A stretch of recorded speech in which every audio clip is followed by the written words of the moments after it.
E o exemplo do Bukele? O que dá para aprender com o cara e o que é perigoso para o Brasil? O Bukele, ele teve a coragem de mostrar que se você coloca lei e ordem, as pessoas percebem e você muda toda a dinâmica do país e o seu país passa a ser, vamos dizer, passível de ser alterado em outros temas. O Bukele é muito conhecido por segurança, naturalmente. Mas se você não tem segurança, você não consegue fazer outras coisas. Onde eu quero chegar? Vamos lá. Eu não consigo fazer um bom programa de segurança pública na Rocinha, porque eu não consigo levar os funcionários públicos pra Rocinha. Eles vão lá com medo, tem que pedir a autorização do dono da boca. Então, não dá pra fazer isso. Mesma coisa em Santa Quitéria, no Ceará. Todos os serviços públicos são mitigados. Então, eu não consigo fazer as outras coisas que o Estado precisa fazer, ou que a iniciativa privada precisa fazer, porque você não resolve o básico. É a mesma coisa assim. Eu não consigo pedir pra você escrever um artigo ou fazer seu programa enquanto eu estiver te dando porrada física.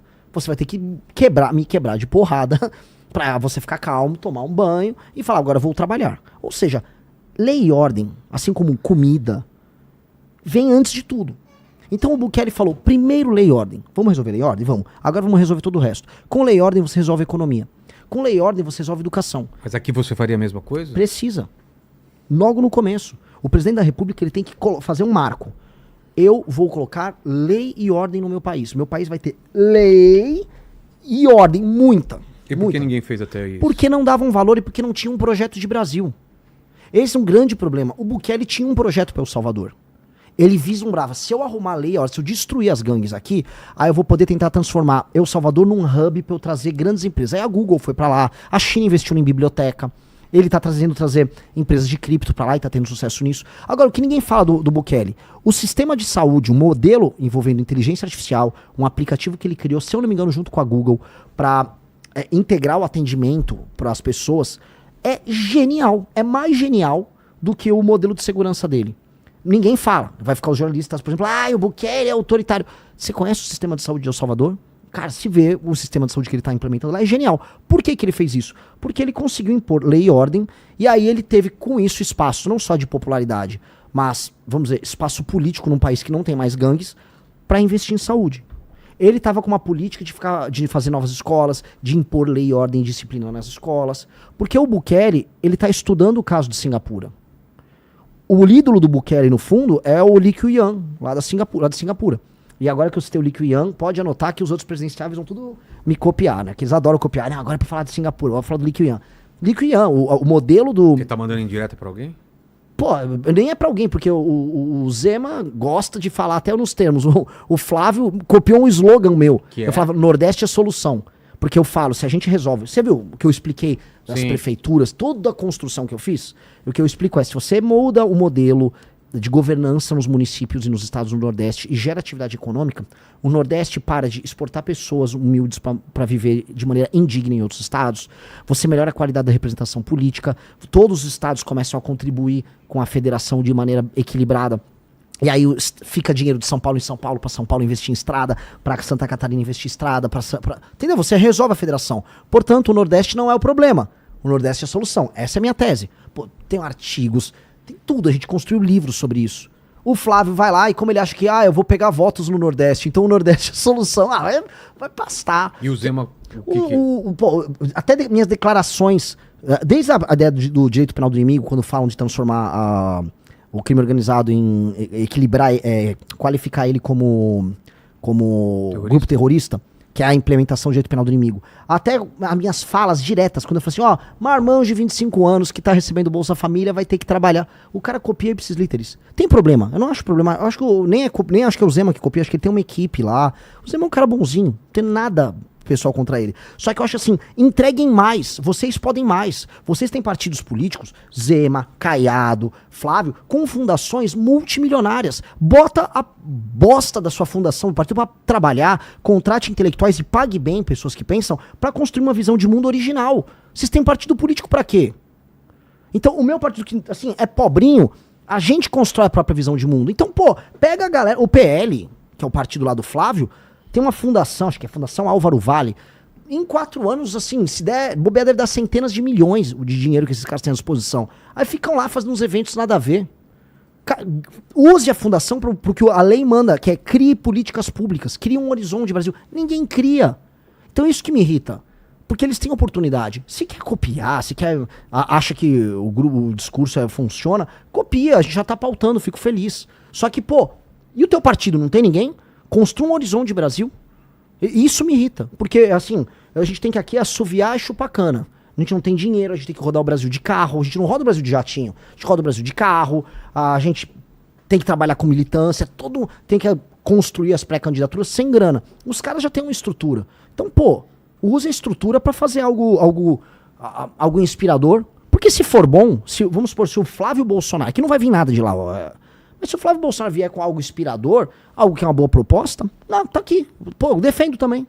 Tem problema nenhum. Ideia boa tem que ser copiada. O ruim é copiar a ideia ruim. Agora, venham com as ideias, venham com os conceitos. O que aconteceu? O que o Kim passou Cara, hoje ou ontem? E sobre audiência de custódia, o que você tem que falar? Cara, o Kim Kataguiri, ele... Como é que eu falo do cara? Eu tava ontem falando com ele por telefone. Porque eu conheço o Kim, como eu falei, como o nosso japonês, molequinho... Fedido lá, jogando videogame no escritório. E ele se tornou um cara... é o deputado que é mais resolutivo. O que eu chamo de resolutivo? Não apenas ele tem produtividade com relatórios, mas ele passa relatórios importantes, ele passa projetos importantes. Ou seja, o impacto do Kim na vida das pessoas é muito bom, é muito positivo. E ele ter conseguido... você tem essas bancadas de deputado, que são os deputados policiais, que dá muita audiência, sabe? Ah, sim. Dão muita audiência. A gente sempre elege o capitão não sei o quê, o coronel não sei das quantas, o tenente não sei o quê, o cabo blá blá blá. E aí é o japonês que joga videogame, que passa o projeto, que endurece as penas. É o cara do videogame. E é o ele cara... conseguiu agora? Porque ele imagino é bom que demais. ia ter muita resistência, né? No governo Lula. Imagina você passar um projeto Então, de segurança pública aumentando pena no governo Lula. É de olho na eleição, você acha? O governo Lula, obviamente, não gostaria de passar um projeto desses. Só que de olho na eleição, ele é obrigado a sancionar o projeto. Porque senão ia colar nele. Senão ia dar ruim. Ia falar, pô, você tá até no ano eleitoral defendendo o bandido? Mas o Lula vetou, inclusive, um trecho do projeto do Kim.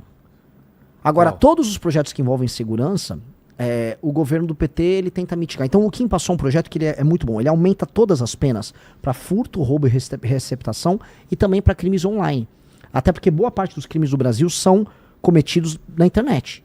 Golpe contra idoso, o escândalo do INSS, em grande medida é um grande esquema de golpe contra idoso.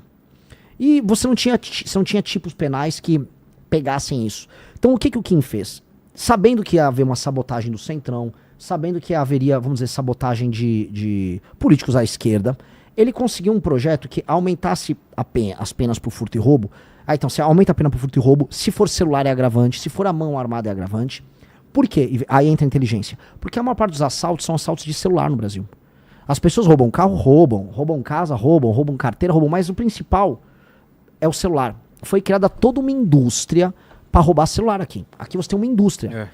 No centro de São Paulo, você tem, por exemplo, a máfia dos nigerianos que recebem esses celulares e aí vão mandar. Tem muita gente que vai falar, pô, hoje é verdade, eu já vi meu celular, depois o cara tem um iPhone, eu vi que ele tava lá, sei lá, na Nigéria, sabe?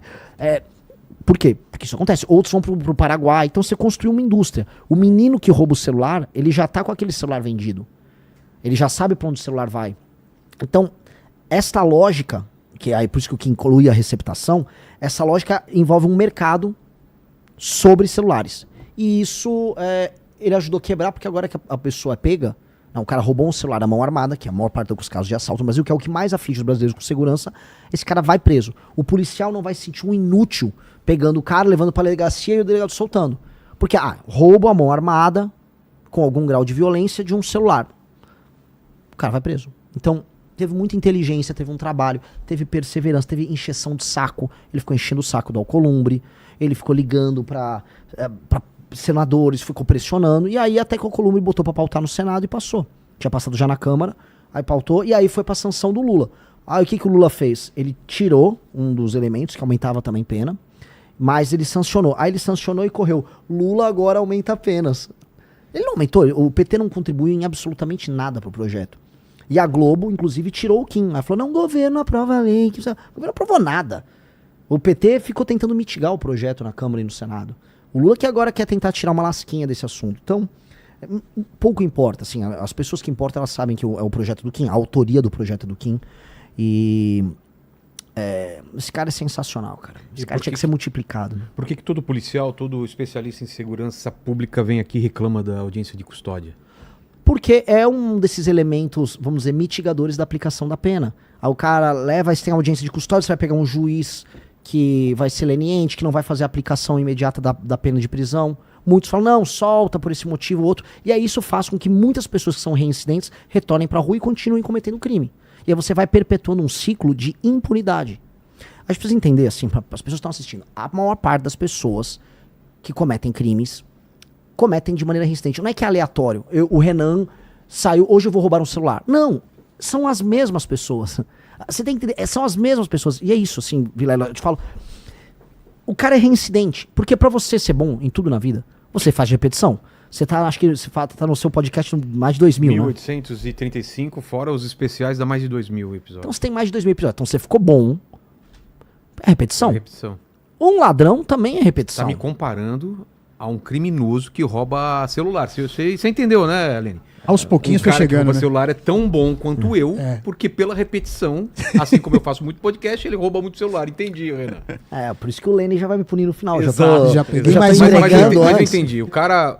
Você vai ver a ficha do cara, o cara já foi preso ou foi pego, sei lá, 20, 30 vezes. Isso porque foi pego em algumas vezes, né? Exato.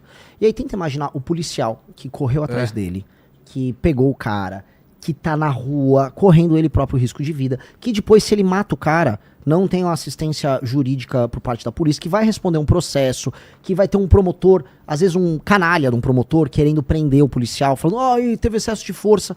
Aí esse cara, tudo passando na cabeça dele, enquanto ele ganha um salário porcaria, pra ele pegar aquele vagabundo e saber que o vagabundo vai ser solto logo em seguida. E ele ainda vai tomar um chá de cadeira na delegacia.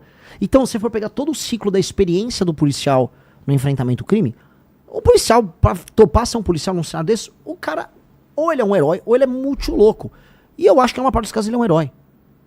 Porque o cara, pra manter a fé na farda, sabendo que tem todo esse sistema construído pra isso, é muito errado. Então, assim, tanto a audiência de custódia, o juiz de garantia, são todos instrumentos criados pra manter o criminoso na rua. E o criminoso é sempre o mesmo porque ele é reincidente.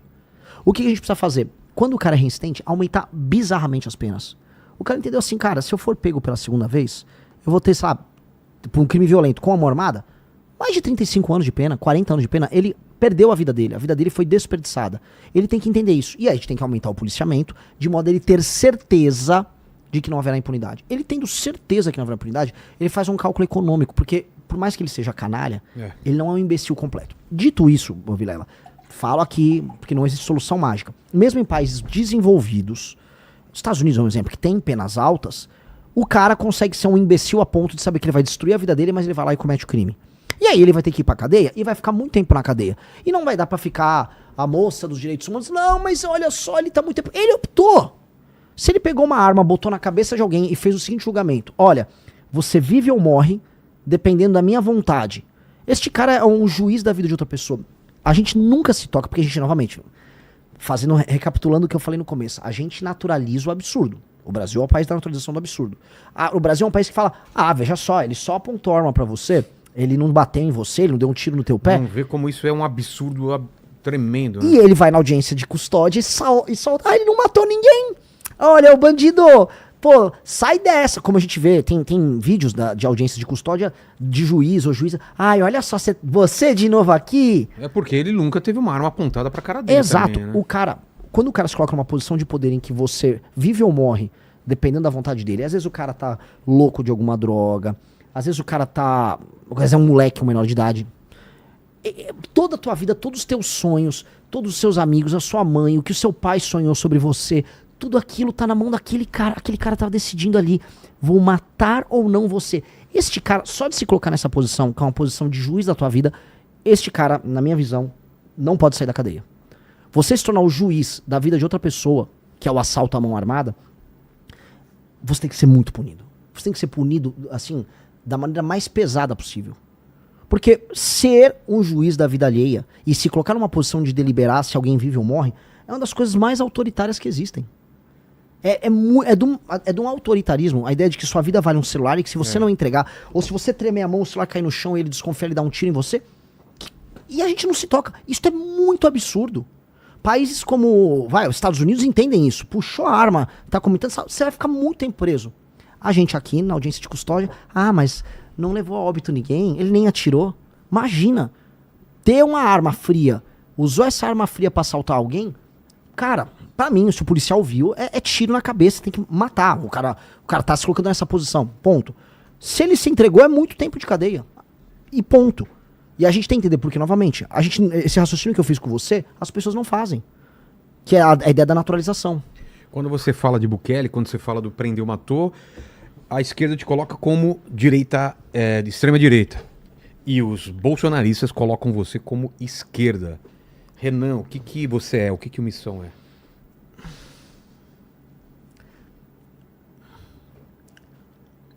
Sem falar de outros, né, termos, fascista e tudo mais, né?